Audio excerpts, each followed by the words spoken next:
الحمدللہ وکفا وسلام علی عبادہ الذین اصطفیٰ اما بعد فاعوذ باللہ من الشیطان الرجیم بسم اللہ الرحمن الرحیم۔ رمضان المبارک کا مہینہ چونکہ نیکیوں کا مہینہ ہے اور اس مہینے میں دو کام کرنے والے نہایت ہی اہم ہیں، ایک قرآن کی تلاوت اور ایک سخاوت۔ نبی اکرم صلی اللہ علیہ وسلم کے متعلق حضرت فاطمہ بیان فرماتی ہیں کہ ان جبرائیل یعرض القرآن کل سنۃ، آپ صلی اللہ علیہ وسلم پر جبریل علیہ السلام ہر سال قرآن پاک پیش کرتے تھے، یعنی جتنا قرآن نازل ہوتا اتنا اس وقت پیش کرتے۔ عبداللہ بن عباس رضی اللہ تعالیٰ عنہ فرماتے ہیں کہ ان جبرائیل کان یلقاہ فی کل لیلۃ فی شہر رمضان حتی ینسلخ یرضو علیہ رسول اللہ صلی اللہ علیہ وسلم القرآن۔ جبریل علیہ السلام نبی اکرم صلی اللہ علیہ وسلم پر اسی رمضان المبارک کے مہینے میں قرآن پاک پیش کرتے اور اللہ کے نبی صلی اللہ علیہ وسلم بھی جبریل علیہ السلام کے سامنے قرآن پاک پیش کرتے۔ گویا دور کی شکل ہو جاتی، قرآن پاک کی تلاوت اس لحاظ سے ہو جاتی۔ جتنے بھی بزرگ گزرے ہیں وہ سب کے سب اس بات پہ قائل ہیں، کان السلف یقرؤون القرآن فی شہر رمضان فی الصلاۃ وغیرہا۔ بزرگ صالحین جب رمضان المبارک کا مہینہ آتا تو وہ قرآن پاک کی تلاوت کیا کرتے تھے، نماز اور نماز کے علاوہ بھی۔ حالانکہ نماز کے اندر قرآن پاک تو بغیر رمضان کے بھی تلاوت کیا جاتا ہے، مگر قرآن پاک کی تلاوت رمضان المبارک میں بہت ہی زیادہ کی جاتی تھی۔ آج بھی ہمارے یہاں قرآن پاک تراویحوں میں مکمل کیا جاتا ہے۔ حضرت عائشہ رضی اللہ تعالی عنہا کا ایک معمول تھا، صبح کی نماز ادا کرتی رمضان المبارک میں اور پھر اس کے بعد قرآن پاک کی تلاوت شروع کر دیتی۔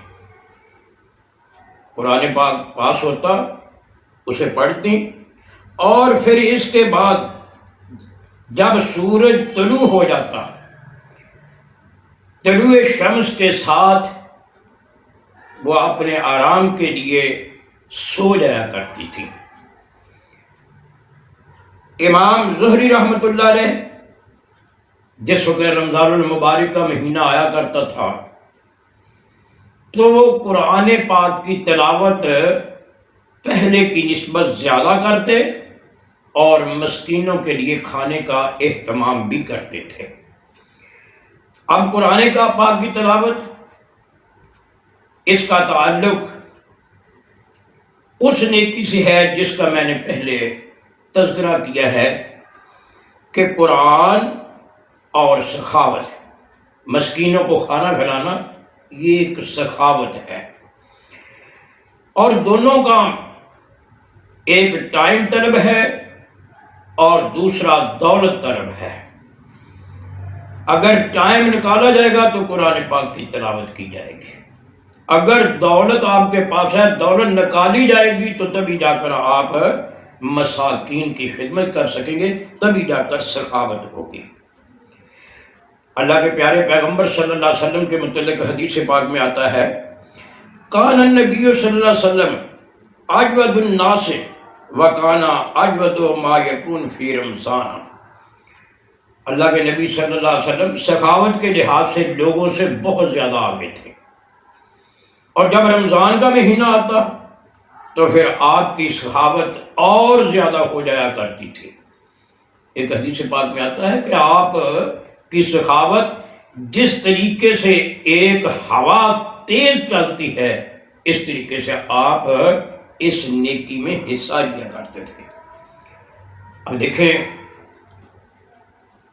رمضان المبارک میں اللہ کے نبی کا فرمان ہے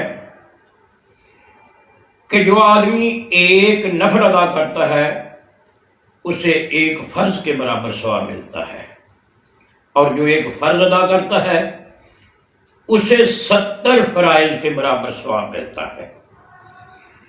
اسی لیے بعض لوگ وہ ہیں جو اس نیکی کو حاصل کرنے کے لیے رمضان المبارک کو اپنے لیے زکوٰۃ دینے کا مہینہ بھی قرار دے دیتے ہیں، اور اس میں غرباء کی امداد ہو جاتی ہے، مساکین کی امداد ہوتی ہے۔ گویا اس میں اگر آپ نے صدقہ کیا، عام صدقہ، وہ ایسے ہی ہے جیسے آپ نے زکوٰۃ ادا کی، اور جو آپ نے زکوٰۃ ادا کرنی ہے وہ 70 درجے آپ کا ثواب کے لحاظ سے زیادہ ہے فرض کے لحاظ سے۔ اللہ کے نبی صلی اللہ علیہ وسلم فرماتے ہیں افضل الصدقۃ صدقۃ فی رمضان، بہترین صدقہ جو ہے وہ رمضان المبارک میں ہے۔ کیوں کہ رمضان المبارک میں آپ نے جو صدقہ کرنا ہے اس کا ثواب کہیں زیادہ بڑھ جانا ہے، آپ نے زکوٰۃ ادا کرنی ہے اس کا ثواب بڑھ جانا ہے، صدقۃ الفطر ادا کرنا ہے اس کا ثواب بڑھ جانا ہے، یا عام کوئی پیسے خرچ کرنے ہیں، چیز غلہ صرف کرنا ہے، اس کی نیکیاں بڑھ جائیں گی۔ اللہ کی ذات سے دعا ہے کہ اللہ ہمیں نیک اعمال کرنے کی توفیق عطا فرمائے۔ وما علینا الا البلاغ المبین۔